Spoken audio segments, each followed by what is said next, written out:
Sa video na to ay comment naman ni Marlon Mendoza ang gagawan ko ng video. Sis Dam, Happy New Year! Now lang ulit nakapag-chat sa'yo. Dito na ako, Czech Republic.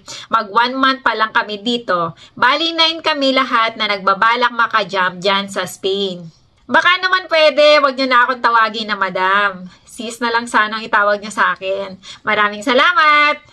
Una, congratulations at finally nakarating na rin kayo dito sa Europe. Maraming opportunity ang nag-aantay sa inyo dito. Basta masipag at matiyaga lang talaga kayo at pag-isipan din mabuti ang bawat desisyon na gagawin nyo.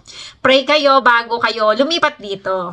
Kung ito ba talaga ang plano ni Lord para sa inyo. Kamusta ba ang sitwasyon nyo dyan sa Czech Republic? Okay ba ang trabaho at sweldo nyo dyan? Wala naman kahit sino ang makakapigil sa inyo kung desidido na talaga kayong pumunta dito sa Spain. Lalo at maganda na rito sa Spain dahil mag-stay lang kayo ng 2 taon ay pwede na kayong makapag-process na inyong resident dito. At marami ng opportunity ang nag-aantay sa inyo once na kayo ay resident na. Pero dapat sabayan nyo lang din ang pag-aaral ng Spanish language. Paalala ko lang na kapag lalaki ang pupunta dito, ay hindi ganun kadali na makahanap ng stable na trabaho agad.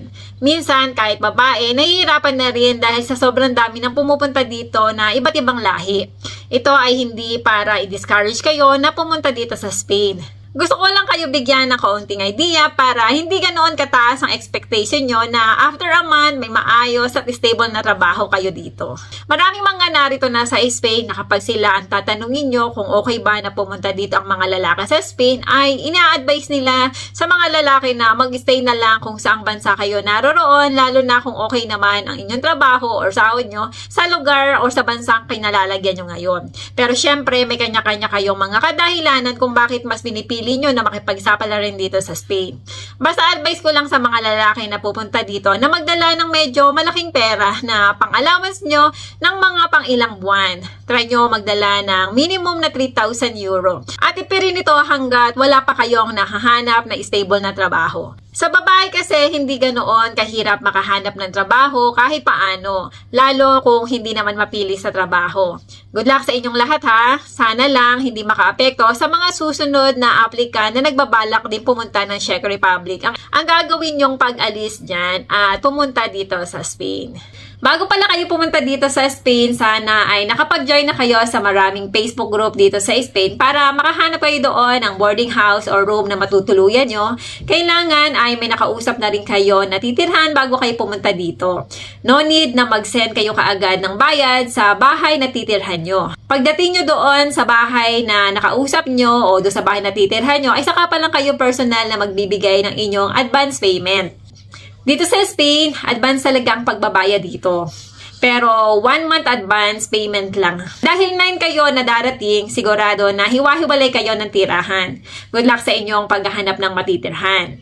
Meron akong alam na group chat sa WhatsApp kung saan may mga ilan na nakapost na trabaho doon. Baka sakali na makatulong sa inyo. Ang gagawin natin ay ilalagay ko sa description ng video kung ito yung aking Facebook na ginagamit sa pagre-reels.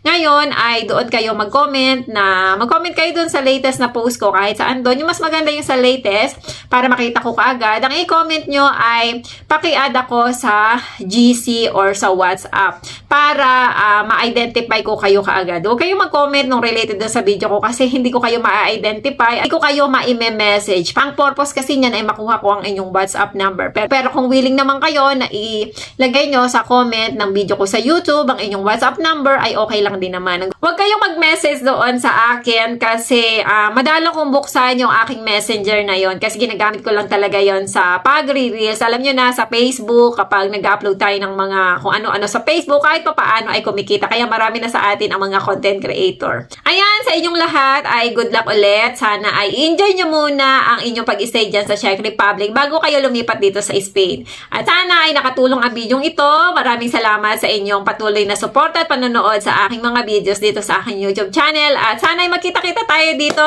sa lalong madaling panahon dito sa Madrid, Spain. Maraming salamat!